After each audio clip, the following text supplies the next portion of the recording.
What do women do that men would never think about?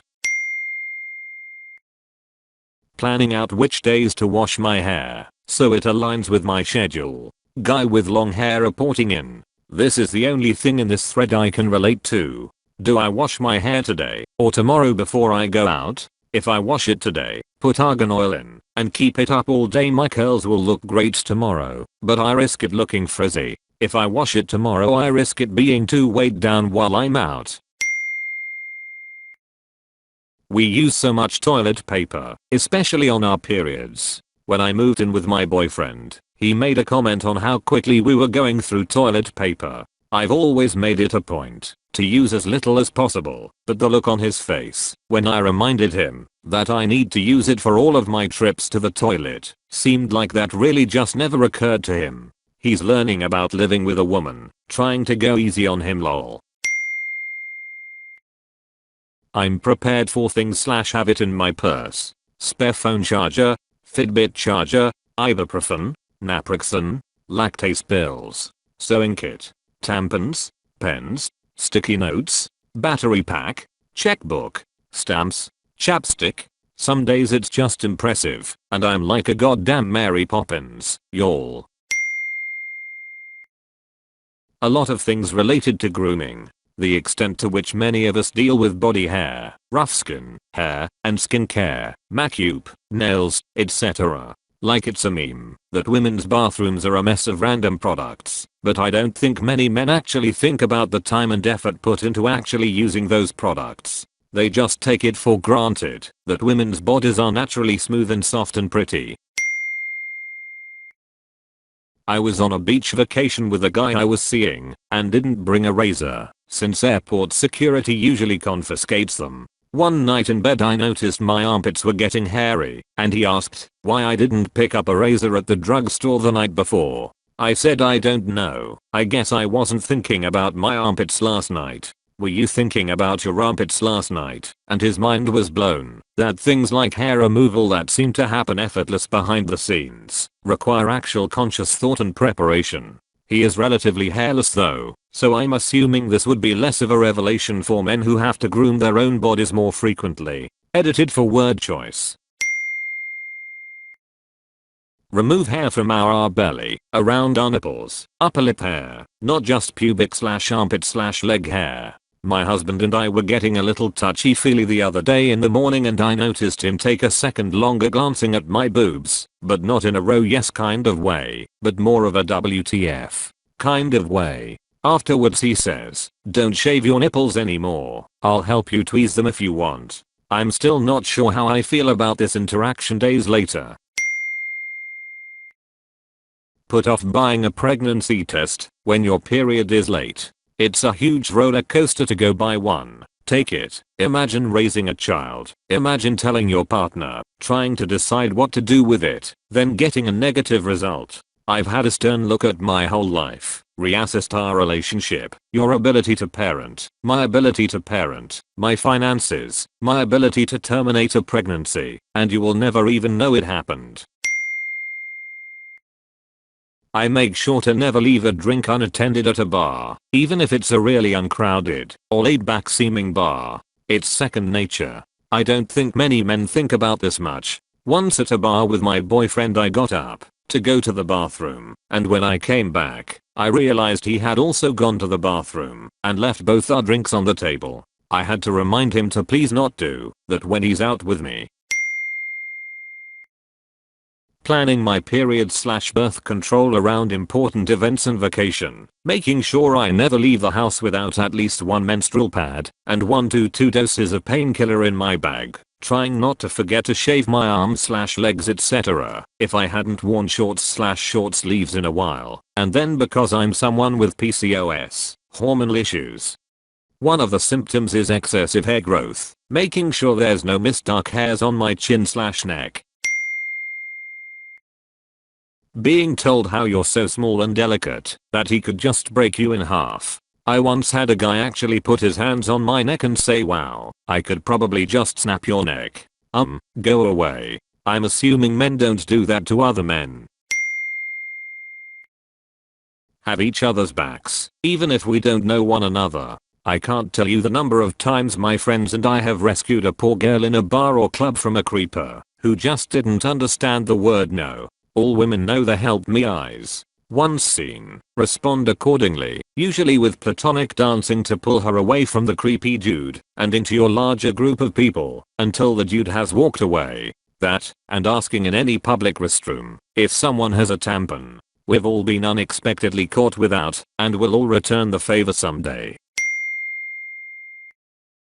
For the most part, thank you and host/hostess gifts. I gave a thank you present to a guy friend, and while I could tell he appreciated it, he looked at me like I had just stepped off a spaceship. Guys just aren't socialized or expected to give those kinda gifts. Yes, just social etiquette in general. I always have to ask, what do you think we should bring? Or suggest stopping along the way to pick up wine or cookies or something. He always thinks it's too much, but my mother raised me to never arrive empty-handed. When we are hosting, he likes to question things too, like are you sure we need that much beer? Or no, we don't need more cups, we have enough from last time. No, I will not be the person whose party falls flat because we ran out of drinks or because there weren't enough cups for cocktails. That might just be his lack of event planning skills though, lol.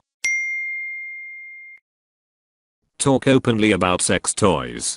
I feel like vibrators etc. are so much more socially acceptable than fake vaginas and sex dolls. I've thought about this a lot, and it's so twisted.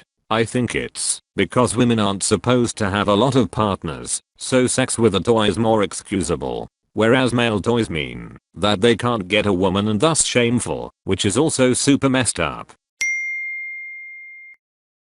The whole text me when you get home thing we do with our girlfriends. None of my guy friends ever ask their guy friends to do that. That and sending screenshots of the Uber/Lyft driver to your friends when you get in the car.